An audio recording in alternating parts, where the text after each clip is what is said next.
자, 오늘은 또 사도행전 17장 10절에서 15절까지의 말씀. 여러분 제목을 보시면 말씀 위에 선 신사적 성도. 좀 독특한 제목일 수도 있는데,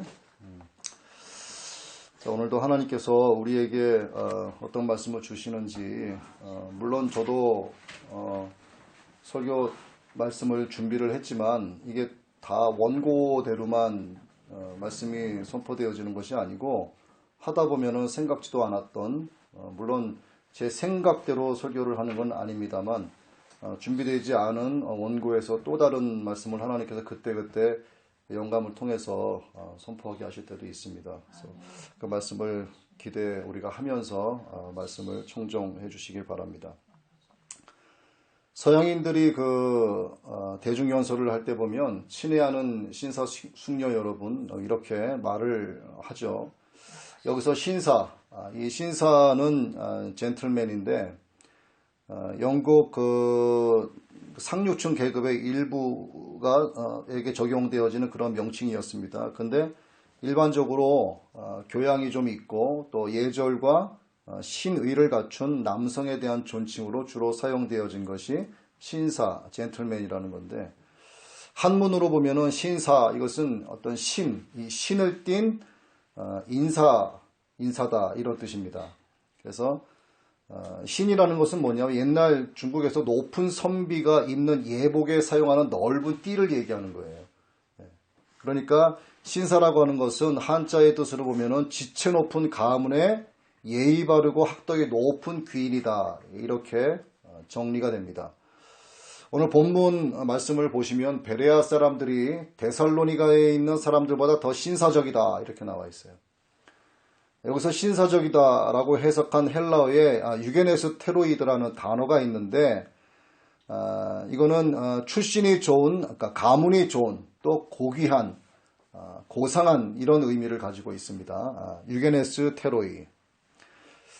그러니까 이 베레아 사람들은 데살로니가 사람들의 아주 거친 그런 어떤 정치적인 성향이나 투박한 학문적인 자세에 비교했을 때 이들보다 훨씬 더 순수하고 또 인간적인 성품이 있고 아주 세련된 학문적인 지식을 가지고 있었다, 이런 뜻으로 해석될 수 있는 거예요.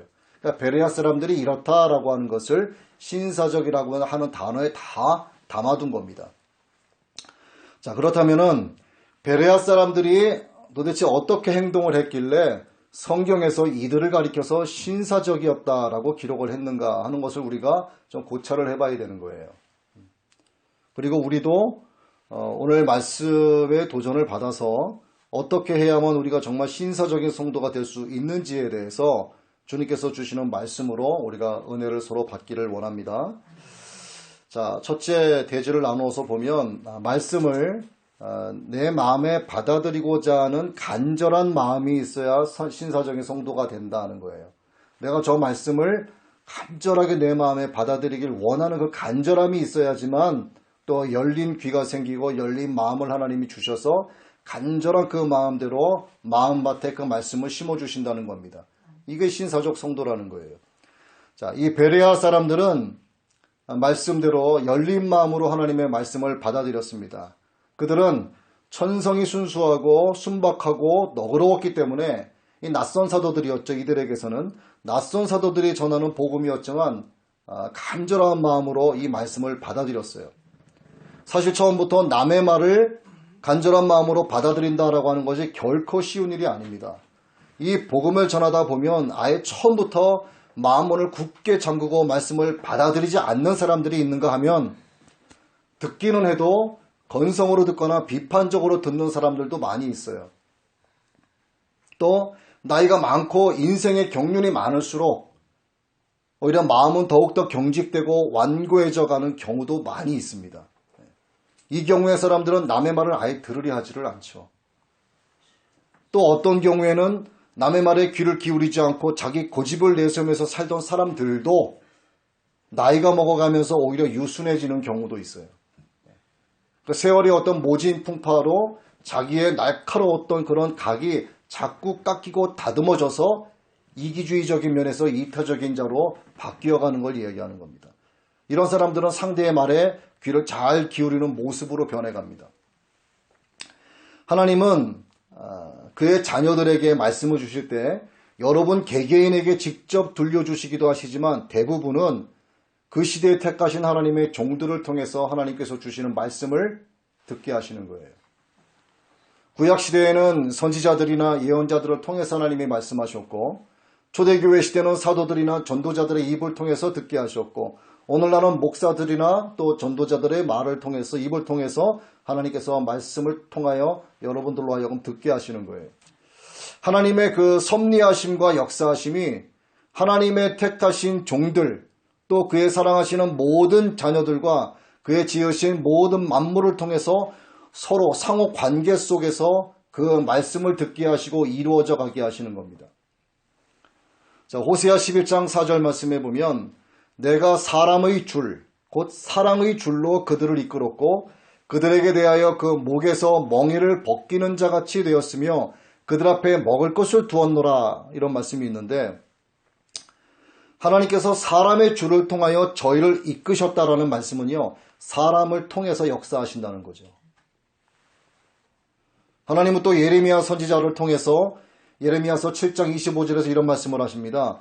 너희 열조가 애굽 땅에서 나온 날부터 오늘까지 내가 내 종 선지자들을 너희에게 보내었으되 부지런히 보내었으나 너희가 나를 청종치 아니하며 귀를 기울이지 아니하고 목을 굳게 하여 너희 열조보다 악을 더 행하였느니라. 하나님께서 자기의 종인 선지자들을 부지런히 보내셔서 말씀을 전파하게 하셨다라는 말씀인데 이것은 선지자의 말을 청종치 않은 것은 곧 나의 말, 하나님의 말을 너희가 청종치 않은 것이 된다라고 말씀하시는 거예요.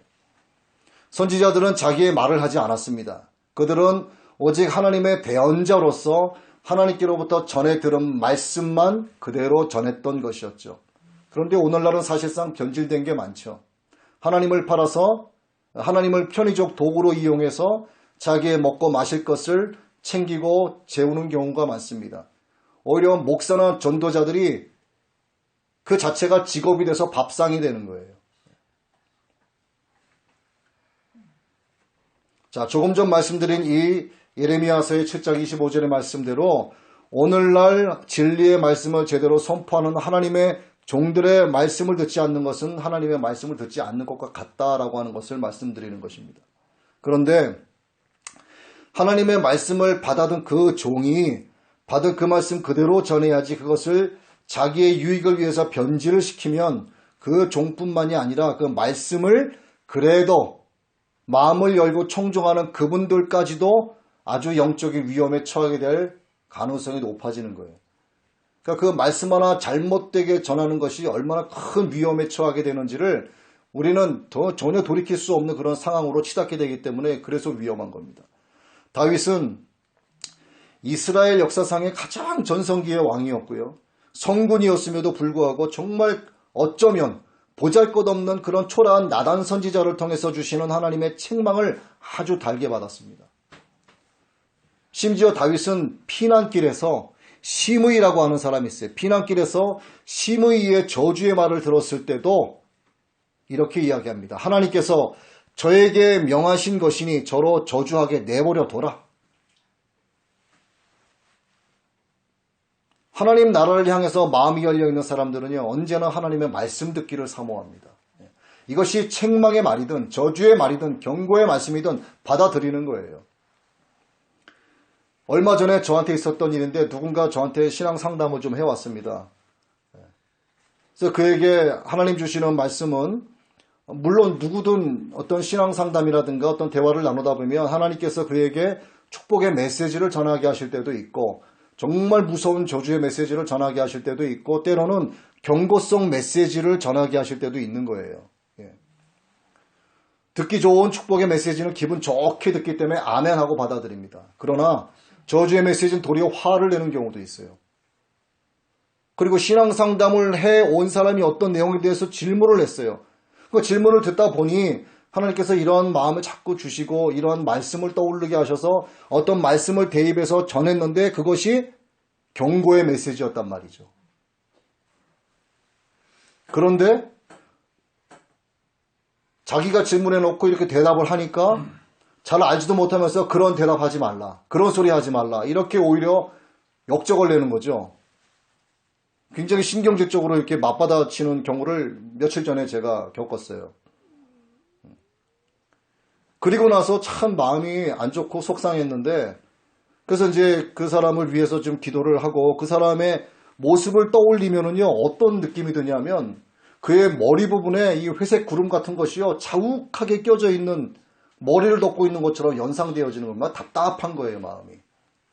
정말 안타까웠습니다. 베드로를 한번 보시죠. 베드로는 어려서부터 갈릴리 바닷가에서 정말 잔뼈가 굵은 정말 어부 중에 어부였었죠. 어느 날 그는 밤이 다가도록 고기를 잡았지만 한 마리 물고기를 잡지를 못합니다. 이제 배를 무태 대고 그물을 씻은 후에 집으로 돌아갈 참이었는데 그때 예수님이 오시는 거죠. 그래서 하신다는 말씀이 저 깊은 데로 가서 그물을 내려 고기를 잡으라, 이렇게 말씀하시는 거예요. 베드로의 직업이 전문 어부 아닙니까? 예수님은 공생애 전까지는 목수의 역할을 하시면서 사셨던 분이에요. 그런데 그 목수가 그 전문 어부에게 고기 잡을 것을 일러주시는 거예요. 이럴 경우에 대부분의 사람들은 자존심이 몹시 상할 뿐 아니라 불쾌합니다. 지가 뭔데, 이렇게 되는 거죠. 아니 주님, 지금 도대체 무슨 말씀을 하시는 겁니까? 제가 어부로 잔뼈가 굵은 놈입니다. 제가 밤이 새도록 그물을 내려 한 마리도 잡지 못했는데, 아무튼 뭐 주님의 마음은 고맙게 받아들이겠습니다만, 자, 그만 들어가시죠. 이럴 수도 있는 거죠, 베드로가. 그런데 베드로는 열린 마음으로 예수님의 말씀을 그대로 받아들였고, 선생님이여, 우리가 밤이 맞도록 수고를 하였을 때 얻은 것이 없지만 말씀에 의지하여 내가 그물을 내리리이다 하고 순종하고 그물을 내립니다. 베드로가 예수님의 말씀을 받아들이고 순종한 결과 배 2개에 넘칠 만큼 고기를 잡을 수가 있었고, 베드로와 함께 있었던 야고보와 요한도 놀라서 어쩔 줄 모르고 있었습니다.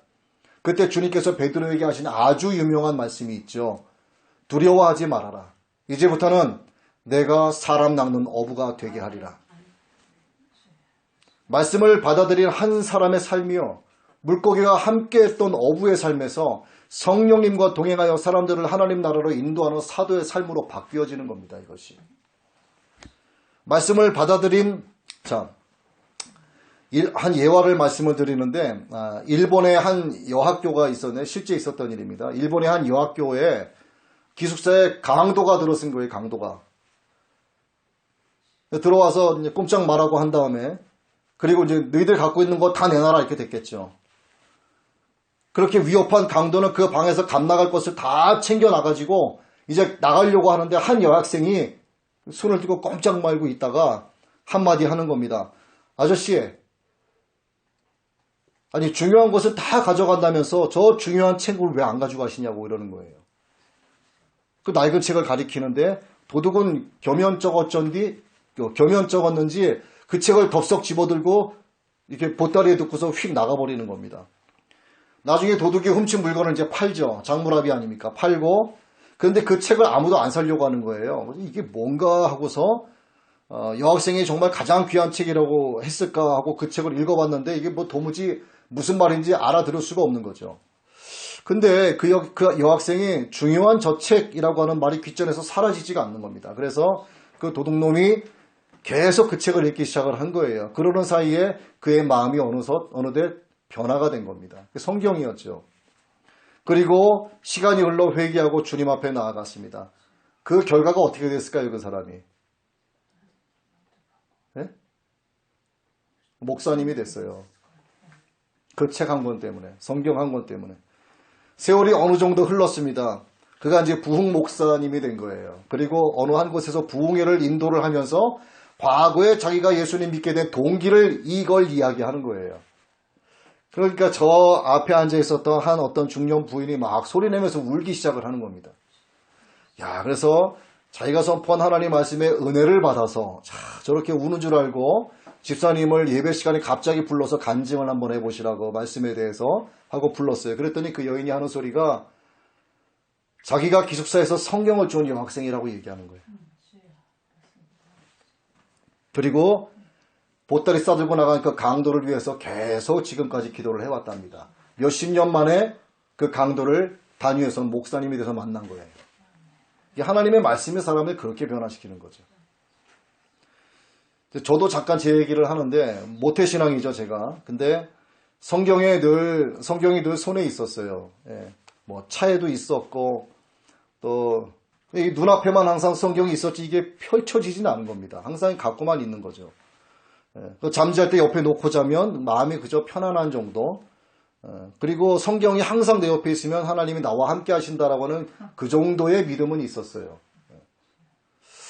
근데 이게 말씀을 읽지 않았습니다. 자랑할 것은 뭐냐면 성경책이 그래도 한 10권은 있다. 종류별로.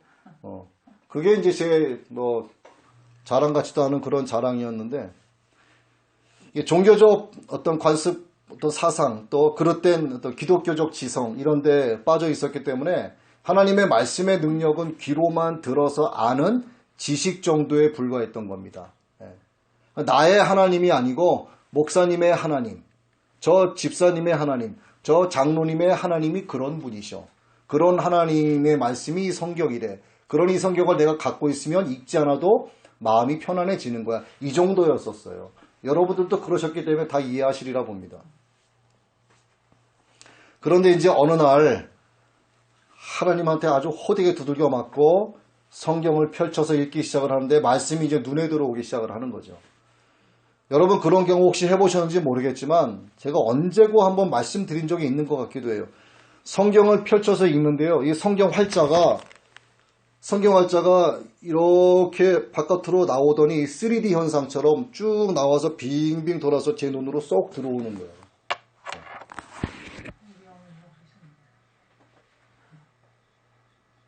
그런데 이게 한 번만 있었던 게 아니고 여러 차례 저는 경험을 했어요. 그러니까 이게 겪어보지 않으면 이게 실감이 안 날 텐데 말씀이 이렇게 돌아오는 거예요. 돌아와서 눈으로 쏙 들어오는 겁니다. 이게.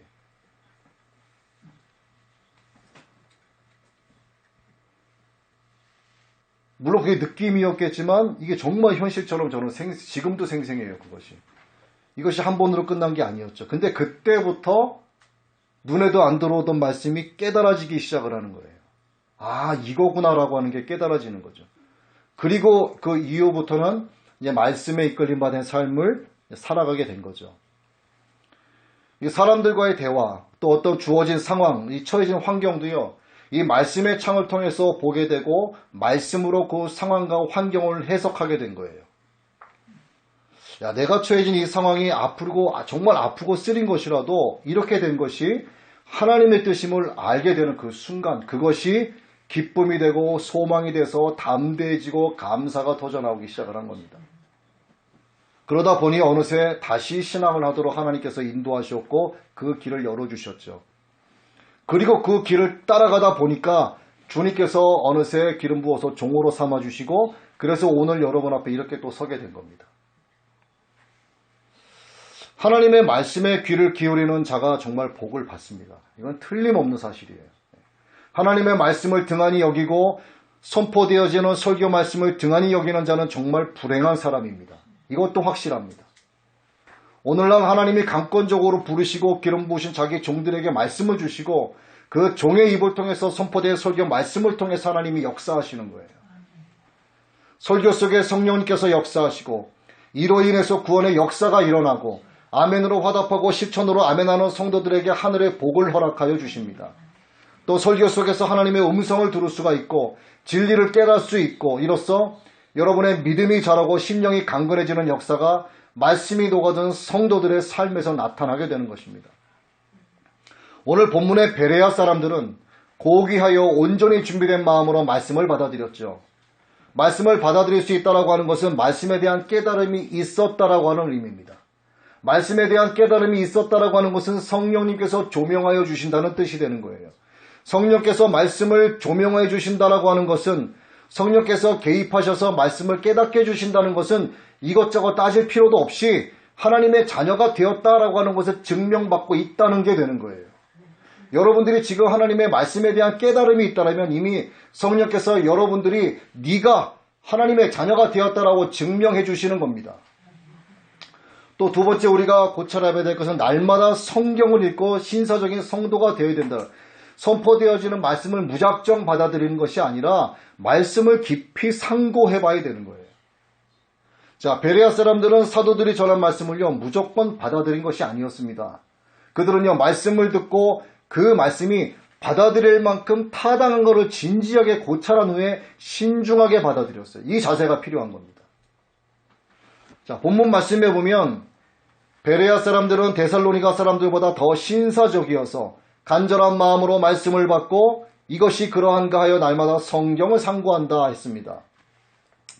자기들이 들은 말씀이 과연 받아들일 만큼 타당한가 해서 성경을 탐구하고 검토했다는 것인데 그들은 그만큼 학문적이고 철학적이고 사고와 어떤 지성을 소유하고 있었던 사람들이었어요. 여러분들도 설교를 집중해서 들으셔야 합니다. 그리고 돌아가셔서 본문 말씀을 찬찬히 다시 읽으시면서 여러분들이 오늘 들으신 말씀을 보고 듣고 기억하시고 말씀을 마음판에 새겨야 되는 거예요. 말씀을 기억을 하시고 또 이 주보에 정리되어 있는 말씀 내용을 보시면서 본문 말씀을 다시 읽으시면서 이걸 내 마음에 깊이 여러분들이 새겨야만 되는 거예요. 그래야지 신사적인 성도가 되는 거예요. 하나님 보시기에. 전 세계를 막론하고요. 교회 성도님들이 갖고 있는 문제 중에 하나가 설교 내용을 아무 생각 없이 받아들이는 것도 큰 문제입니다. 자, 선포되는 말씀이 성경적인 것인지에 대해서 신중하게 검토하고 받아들이는 분들이 매우 적다는 건데 왜 그러냐면 성경을 모르기 때문에 그런 거예요. 하나님을 아는 지식이 없기 때문에 무작정 옳겠거니 하고서 받아들이는 겁니다. 더군다나 어떤 사람이 남달리 신비스러운 능력이 있는 것 같이 보이면요. 그 사람이 전하는 말은 어떤 말이고 무조건 받아들이는 사람들이 많은 거예요. 오늘 우리나라에 이단들이 수없이 많이 일어나는 것이 바로 이런 이유입니다. 여러분, 이단의 추종자들을 보시면 한결같이 그들은 하나님 말씀에 대한 깊이가 없어요. 하나님을 아는 지식이 없어서 망하는 길로 가는 겁니다. 애초부터 성경 말씀을 깊이 있게 상기해 본 일이 없기 때문에 성경 말씀과는 너무나도 빗나간 말을 하고 있음에도 불구하고 그 말이 진리인 줄 알고 따라간다 이 말이에요. 그런 사람들이 그저 몇 명 있는 게 아니고요. 허다합니다. 부지기수예요. 따라서 이단을 구별할 수 있는 힘을 키우려면 날마다 말씀을 깊이 있게 상고해야 되는 거예요. 아무리 표적과 기사가 여러분 많이 일어나도요. 아무리 말씀을 능력 있게 잘 전한다고 해도 그 말씀이 성경에서 조금이라도 빗나가면요. 그건 이단입니다. 우리가 바른 신앙을 유지하려면 무엇보다도 하나님 중심, 교회 중심, 그리고 성경 말씀 중심의 신앙생활이 되어야 되는 겁니다.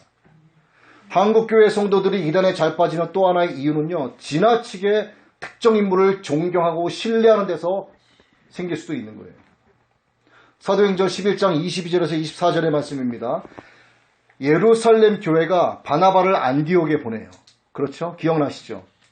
자, 착하고 성령 충만하고 믿음 좋은 사도 바나바가 그곳의 모든 사람에게 굳건한 마음으로 주와 함께 머물러 있으라 이렇게 하고 권하자 나타난 일이 뭐냐면 큰 무리가 죽게 더하여졌더라 이렇게 나옵니다. 죽게 더하여졌더라. 큰 무리가 바나바의 사람이 된 것이 아니라 주님께 더하졌다라고 얘기하는 거예요. 바나바를 추종한 게 아닙니다. 이런 자세가 필요한 거예요. 사도행전 5장 14절도 그래요. 믿고 주께로 나오는 자가 더 많으니 남녀의 큰 무리더라. 이 많은 무리가 누구에게 나왔다고 합니까? 주께로 나왔다고 하는 거예요. 사도들이 아니고 회당으로 그저 나가는 것이 아니고 주께로 나왔다라고 얘기하는 겁니다. 어떤 한 인간에 대해서 지나친 존경이나 신뢰는요. 절대 성경적이 아닙니다. 그것은. 한국교회 성도들은 어느 목회자나 성도에게서 특별한 능력이나 역사가 나타났다 하면은 그 사람을 하나님처럼 높이고요. 그 사람 말 한마디라면 어떤 말이라도 무조건 아멘합니다. 그러다가 그 사람이 죄 짓고 타락할 때가 오게 되면은 그 사람도 시험에 들어서 함께 넘어져 망하게 되는 거예요. 목사님 때문에 시험 받고 저 장로님 때문에 시험 받는 겁니다. 왜? 주께로 나오지 않고 그 사람 보러 나왔으니까. 그래서 하나님의 말씀을 사모하는 사람들은 반드시 주님께로만 나아가야 돼요. 반드시. 목사에게 나오는 게 아닙니다. 결코. 목사에게 목매면 목사 때문에 시험 드는 일이 반드시 생길 수 있어요. 또 그러죠. 야, 우리 교회 가자. 우리 교회 누가 출석한다. 우리 교회 누구 국회의원 나온다. 우리 교회 뭐 기업의 회장이 나온대. 가자. 예배 뒤에 동아리 모임과 문화센터 프로그램이 기가 막히다 가자. 여러분 이게 나쁘다라고만 볼 수는 없어요 사실은. 왜? 교회에서 이런 것을 준비하는 것은요. 또 우리 교회에 누가 나온다라고 해서 그를 데리고 가는 것은 그것이 징검다리 역할을만 하면 됩니다. 그 본질에만 충실하면 되는 건데 본질에서 벗어나고 주객에 전도되니까 문제가 되는 거예요. 어떤 교회에서 만들어내는 어떤 뭐 커피숍이라든가 문화센터라든가 어떤 동아리 뭐 다 좋아요. 좋습니다. 믿지 않는 사람들이 교회에 대한 거부감이 있으니까 그런 걸 통해서 교회로 인도하는 건 아주 좋아요. 저도 그렇게 하고 싶어요. 그런데 그 징검다리를 건너서 주님께로 가야 되는데 그 징검다리 이쁘다고 그 징검다리만 쳐다보고 건너갈 생각하지 않고 그것만 보고 정신 팔려 있으면 흘러내리는 강물에 휩쓸려서 떠내려간다 이 말입니다. 이것이. 이를 일컬어서 주객에 전도됐다 이렇게 얘기하는 거지 않습니까? 그렇게 되면 신앙생활의 본질이 망각되는 거예요. 신앙생활의 본질이 망각된다는 것은 하나님의 은혜를 망각했다는 뜻입니다. 하나님의 은혜의 망각은요. 불평과 불만과 불안과 두려움을 동반하게 되었습니다. 그런데 이 두려움과 불안이 생길 거라는 좋지 못한 생각은요. 이상하게 또 그대로 맞아떨어져요. 이 한마디로 재수없는 믿음이죠. 이것이. 이 재수없는 믿음은요. 꼭 그대로 되는 경우가 많습니다. 왜 그럴까요? 나쁜 것에 대해서 계속 생각하거든요. 불안과 두려움에 대해서는 끊임없이 생각을 하는 겁니다. 마치 그 두려움과 불안한 재수없는 믿음이 꼭 이루어지기를 바라는 것처럼 계속 생각하는 거예요. 그 되는 겁니다. 그 믿음대로 되는 거예요.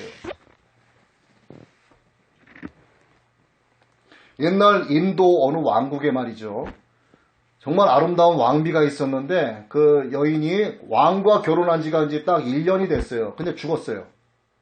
왕의 마음이 너무나 아팠습니다. 너무 슬퍼서 어찌할 바를 모르고 왕은 정성 들여서 왕비의 무덤을 아주 기가 막히게 만들었어요. 근데 왕의 눈에 비친 그 왕비의 무덤이 너무나 초라하고 쓸쓸해 보이는 거예요. 그래서 그 무덤의 동편에 자기와 닮은 자기를 상징하는 조각상을 새겨서 무덤 동편에 이렇게 딱 세워놨습니다. 자기가 늘 함께하지 못해도 동상이라도 두고서 왕비를 위로하고 싶었던 그런 마음이 있었어요.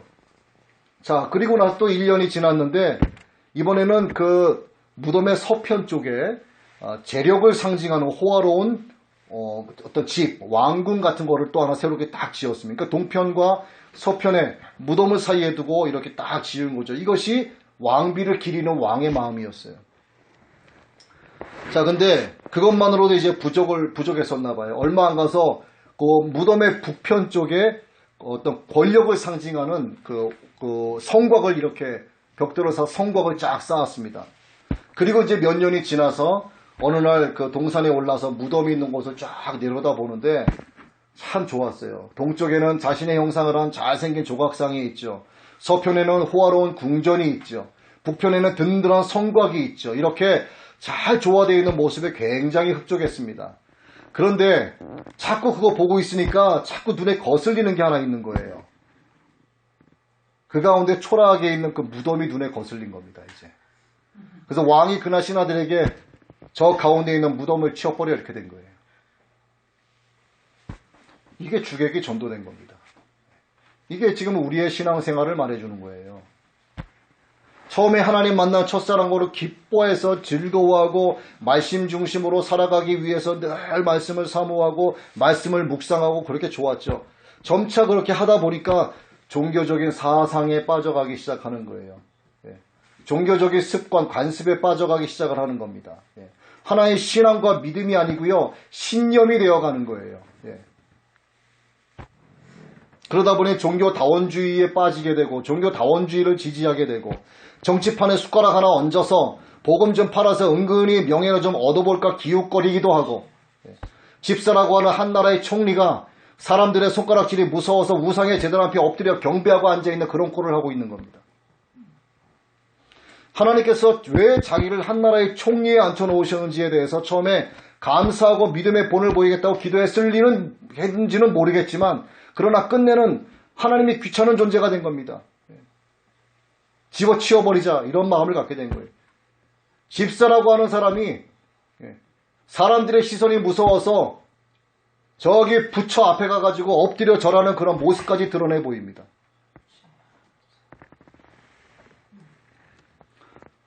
과거의 율법주의자들도 의와 사랑보다 율법을 앞세웠습니다. 율법. 지금도 그게 뭐냐? 자기의 신앙보다는요, 예를 갖춘다고 그렇게 하는 거예요. 이게 말이나 되는 변명이냐 이거죠. 마찬가지입니다. 예나 지금이나 사람을 위해서 돈이 필요한 거죠, 사실은. 그런데 지금은요, 돈을 위해서 사람이 존재하고 있습니다. 눈에 보이지 않는 영적인 일에 대해서는 두말할 것도 없는 거예요. 눈에 보이는 것도 이 정도인데 보이지 않는 영적인 문제에 대해서 어떻겠냐 이거죠. 나를 구원해 주신 하나님의 은혜에 감사해서 주님만을 섬기겠습니다 라고 결단했어도 어느새 하나님은 자기의 편의적 삶에 필요한 어떤 램프의 요정 같은 그런 존재가 된 거예요.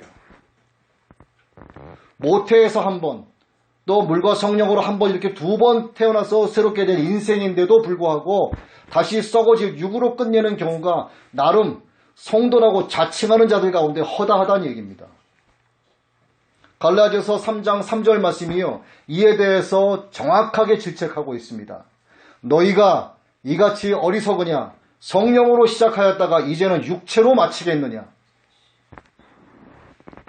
옛날 이야기지만요. 1980년대 스스로 자기가 하늘의 아버지래요. 천부가 된 하늘 아버지가 된 천부교의 교주 박태선이 있죠. 구 전도관이라고 하지 않습니까? 십자가 대신 비둘기 상으로 이렇게 뭐 올리브 이파리인가 해서 비둘기 세워놓은 그 상으로 세워놓은 그런 신앙촌 상이 아시죠, 여러분? 신앙촌. 자, 그 박태선 그는요. 세월이 흐를수록 성경 말씀에서 서서히 빗나가기 시작을 하더니 나중에는 예수는 마귀대장의 아들이요. 성경의 98%가 가짜이기 때문에 불살라 폐기해야 된다라고 주장한 놈이에요. 미쳐도 제대로 미쳐야지 정말 완전히 미칠 겁니다. 이게. 그를 따르는 성도들은요, 신도들은 이에 대해서 아멘으로 화답을 했어요. 나중에는 심지어는 자기의 나이가 5786세랍니다. 여기서 조금 더 미치다 보니까 자기가 1조 5천억 세래요. 자기 나이가. 결국 자기가 새 하나님이다 이렇게 얘기합니다. 근데 문제 뭔지 아세요? 문제는 뭐냐면 이보다 더 큰 문제가 뭐냐면은 이를 따르는 신도들이 이걸 아멘으로 화답한다는 거예요. 예? 그 말씀을 아무렇게나 받아들이면 안 된다라고 하는 걸 말씀드리는 겁니다. 지금은. 그러더니 1990년대 그 1조 5천억 세대의 그놈이 죽었어요. 아니 이왕 사는 거 2조 년까지 좀 채우지. 너무 일찍 죽은 거죠.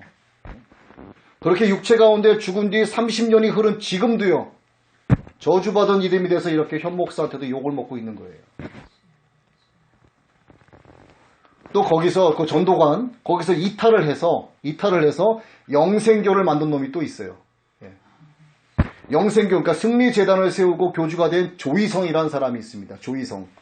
자기가 하나님이요. 생미륵불이요. 정도령이라 이거죠. 자기가 구세주. 이렇게 자처하면서 자신을 믿으면 영원히 죽지 않는다 이렇게 주장을 했습니다. 이에 대해서 신도들이 어떻게 했을까요? 열렬하게 아멘. 영생교는요. 유교, 불교, 기독교가 원래는 하나의 도다 하는 사상을 갖고 있는 거예요. 이단자 중에서도 아주 생양아치 이단인 거예요. 이것은. 조이성 그 사람은 1994년도에 사기죄로 걸려들어서 감옥에 갔습니다.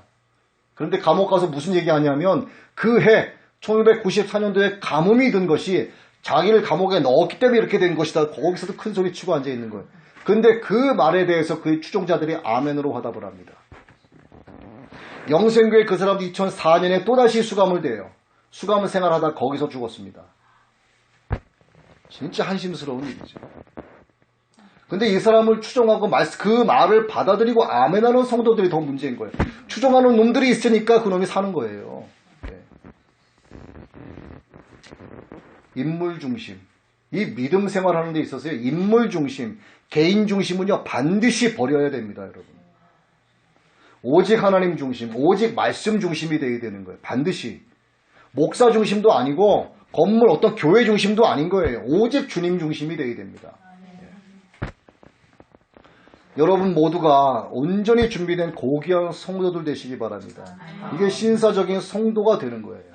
자, 마지막 세 번째 우리가 고쳐야 될 것은 자신의 신앙을 보수해야 신사적인 성도가 된다 이겁니다. 자, 베레아 사람들은 자신이 받아들인 복음이 진리요 생명의 말씀인 것을 깨닫게 되자 지체 없이 주님을 영접하고 믿음의 사람들이 됐어요. 그런데 이들은 아무렇게나 막 받아들인 게 아닙니다. 하나님의 말씀을 깊이 상고하고 고찰한 것입니다. 이 자세가 필요한 거예요. 그리고 자신의 믿음, 자신이 바라고 있었던 것이 혹시 신념은 아니었던가 하는 것을 자꾸 영적으로 보수하고 자꾸 개혁을 하려고 노력을 했던 것이었죠. 이렇게 베레아에서 믿는 사람들이 날로 증가한다라고 하는 소식을 데살로니가의 사악한 유대인들이 듣고 가만히 있지 않는 겁니다. 또 여기까지 찾아오는 거예요. 그래서 200리, 약 한 85km 정도 떨어져 있는 데살로니가에서 이 베레아까지 달려와서 이 군중들을 선동하는 겁니다. 폭력배를 동원해서 베레아 그리스도인들 위협하고 방해하는 거죠. 베레아의 그리스도인들은 아직 초신자였습니다. 주님을 영접한 지 얼마 안 됐어요. 그렇기 때문에 조그마한 유혹이나 시험이 있을 때 넘어지기 쉬운 아주 위험한 시기였단 말입니다. 웬만한 사람들 같으면 이런 시기에 데살로니가 사람들이 찾아와서 유대인들이 위협하고 방해하고 선동한 이런 상황에 맞이하면은 야, 이거 예수 믿으면 안 되겠다라는 생각을 할 거예요. 교회라는 곳이 이렇게 복잡한 것이구나. 야, 예수 믿다 죽겠다. 피하자. 안 되겠다. 하고 저들과 어쩌면 동조했을 수도 있어요. 그러나 베레아 그리스도인들은 그렇지 않았습니다. 그들은 조금 더 흔들림이 없이 정말 말씀 위에 굳게 서서 자기의 신앙을 지켜냈던 거예요. 그 신사적인 성도라고 불릴만 하는 거죠. 그뿐만 아니라 베레아의 그리스도인이 우선 급한 대로 사도 바울을 먼저 피신시킵니다. 그리고 실라와 디모데는 자신들과 함께 있도록 보호하고 있는 거예요. 나중에는 아덴으로 바울을 옮겨주고 안전하게 바울의 말을 듣고 속히 자기에게로 데리고 오라 하는 얘기를 듣고 그들도 곧 피신을 시켜줍니다. 베레아 사람들은 주님을 영접한 지 얼마 안 됐음에도 불구하고 정말 하나님의 말씀을 바르게 받아들이기 위해서 고찰하고 상고해서 받아들인 그 결과 흔들림 없는 신앙인이 된 거예요. 그리고 이러한 위기가 처했을 때 자기의 종들을 구하고 교회를 지키기 위해서 자기 목숨을 아끼지 않았습니다. 그들의 신앙은요, 이미 주님을 위해서 죽음도 두려워하지 않는 순교의 신앙인으로 성숙되어져 있었던 거예요. 진리를 위해서 목숨까지 바칠 수 있는 이런 성도야말로 진정한 신사적 성도라고 말할 수 있는 겁니다. 그래서 살아있는 신앙은 행동하는 신앙인 거예요. 살아있는 신앙은 자발적이고 능동적인 신앙입니다. 살아있는 신앙은 자기뿐만 아니라 남의 생명까지도 생각하는 신앙인이 되는 거예요. 이 바사와 메대 제국의 왕후였던 에스더 여러분 다 아시죠? 모르드게가 이렇게 말한 일이 있습니다. 네가 왕후의 위를 얻은 것이 이때를 위함이 아닌지 누가 아느냐? 이 말은 네가 지금 왕위에 앉게 된 것이 이 어려운 때에 이 민족을 구하라고 하시는 하나님의 뜻일 수도 있지 않느냐라고 이야기한 거죠. 이 말을 들은 에스더가 고민하지 않습니다. 죽으면 죽으리라. 행동하는 신앙으로 나아갑니다. 결국 이스라엘 민족은 드라마틱하게 구원을 받게 되는 거죠. 우리들도 자신의 안일과 부귀함만을 추구하는 이기적인 신앙은 버려야 됩니다. 이 에스더처럼 주님을 위해서, 교회를 위해서, 민족을 위해서 필요하다면 죽기를 강화하는 신앙인이 되어야 하는 거예요. 이런 순교적 신앙인이야말로 진정한 신사적 성도라고 할 수 있습니다. 우리 아둘람 복음공동체 교회의 성도님 모두가 한 분도 빠짐없이 이 베레아 성도들처럼 정말 간절한 마음으로 하나님 말씀을 받고 그 말씀을 날마다 깊이 상고해서 상고와 그 말씀을 마음밭에 새겨서 말씀대로 살아가는 정말 신사적인 성도님들 되시길 주님의 이름으로 축복합니다. 아멘. 우리 말씀을 생각하시고 우리 찬송합니다. 546장